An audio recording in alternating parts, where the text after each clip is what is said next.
Sulod sa 19 ka tuig, ang duha ka base sa Kaohsiung maglibot-libot sa dakbayan sa Subo kada buntag aron hapiton ang mga bata samtang ilang mga ginikanan nan trabaho. Apan karong tuiga dili na makita ng mga base sa Kaohsiung kay wala nay igong pundo. Butyag ni Redentor Betito sa Cebu City Task Force on Street Children nga nagkupot sa maong mobile school project nga kinahanglan na nilang hunungon ang maong proyekto ni adtong Oktubre sa miaging tuig tungod sa kakuwang sa ilang pundo.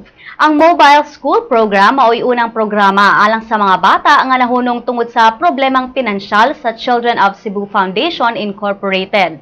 Alang sa kapin sa 300 ka mga bata nga nagtungha sa maong bus, naghatag gini kanila og oportunidad nga makatun ug makatungha sa eskwelahan bisan sa sirkumstansya.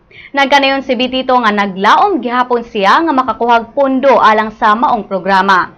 Gani nagpakitabang kini sa mga opisina sa mga negosyante nga hatagan og katungod ang foundation nga magbutang og mga coin banks sa ilang establishmento aron modawat og mga donasyon sa katawhan. Hinuon ni sulti si Betito nga padayon gihapon nilang tabangan ang mga batang nanginahanglan.